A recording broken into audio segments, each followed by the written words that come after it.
Saudi అరేబియాలో 3 రోజుల కిందట జరిగిన ఘోరమైన అగ్ని ప్రమాదం, ఘోరమైన యాక్సిడెంట్ లో 46 మంది చనిపోతే అందులో 42 మంది మన తెలంగాణకు సంబంధించి, మన హైదరాబాద్ కు సంబంధించిన సోదరులు సోదరిమణులు, అందులో పిల్లలు కూడా ఉండడం అందరినీ కూడా శోక సముద్రంలో ముంచేసిన ఒక బాధాకరమైన పరిస్థితి.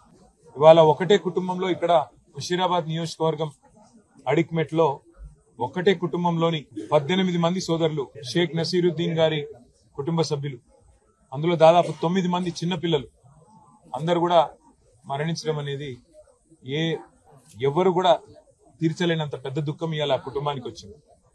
అందుకే వారికి కొంత ధైర్యం చెప్పడానికి, వారితో పాటు తెలంగాణ సమాజం మొత్తం కూడా ఉన్నది.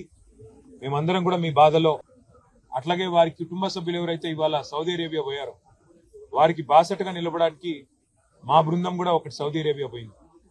మా పెద్దలు మాజీ ఉప ముఖ్యమంత్రి మహమూద్ అలీ గారి కుమారుడు ఆజం అలీ గారు, అట్లాగే మా ఫార్మర్ వక్ఫ్ బోర్డు చైర్మన్ మసియుల్లా ఖాన్ గారు, వారితో పాటు మిగతా మిత్రుల బృందం కూడా సౌదీ అరేబియాలో అక్కడ అధికారులతో, అట్లాగే ఈ దివంగతులైన వారి కుటుంబ సభ్యులతో కలిసి పనిచేసి వారికి ఆఖరి క్షణాల్లో వారికి అండగా నిలబడడానికి, ఏమైనా కొంత సాయం చేయడానికి అక్కడికి మా బృందం కూడా పోయింది. ఇవాళ వారి కుటుంబ సభ్యుల్ని ఇక్కడ పరామర్శించి వారికి ఏ రకమైన సహాయం కావాలి అన్న మా స్థానిక నాయకత్వం, మా ముఠా గోపాల్, మా ఎమ్మెల్యే గారు, అట్లాగే మా పెద్దలు మహమూద్ అలీ గారు, మా శ్రీనివాస్ యాదవ్ గారు, మేమందరం కూడా మీకు అండగా ఉన్నాము. మేమందరం కూడా మీకు అండగా నిలబడతాము. భవిష్యత్తులో కూడా, ఈ రోజే కాదు భవిష్యత్తులో కూడా మీకు ఏం అవసరం ఉన్నా కూడా పార్టీ ఉంటది. కేసీఆర్ గారు మమ్మల్ని అందరినీ పంపించారు మీ దగ్గరికి అని చెప్పి ఈరోజు వారి దగ్గరికి రావడం జరిగింది. వారు చెప్పింది ఒకటే, అన్న ఈ దుఃఖ సమయంలో మా కోసం ప్రార్థనలు చేయండి.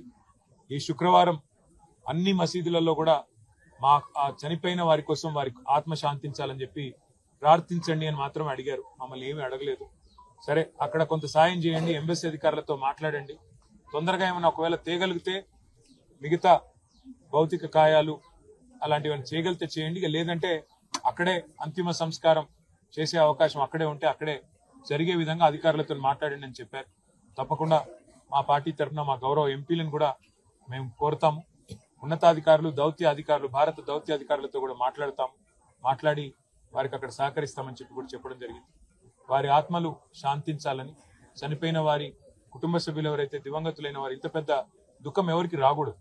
ఒకటే కుటుంబంలో 18 మంది చనిపోవడం అంటే అంతకు మించిన బాధ అసలు చనిపోయిన వాళ్ళకంటే ఎక్కువ బతికిన వాళ్ళకి ఆ బాధ మిగిలిపోతుంది. అందుకే వారు మనోధైర్యంతో నిబ్బరంగా ఉండాలని చెప్పి ఆ భగవంతుని ప్రార్థిస్తూ, ఈ శోక సమయంలో మొత్తం మనందరం కూడా మతాలకు అతీతంగా, కులాలకు అతీతంగా వాళ్ళ కుటుంబాలకు అండగా నిలబడాలని చెప్పి కూడా మన సోదరులను కూడా ప్రార్థిస్తూ, మీ అందరికి కూడా ముఖ్యంగా మా పత్రికా మిత్రులకు కూడా ధన్యవాదాలు.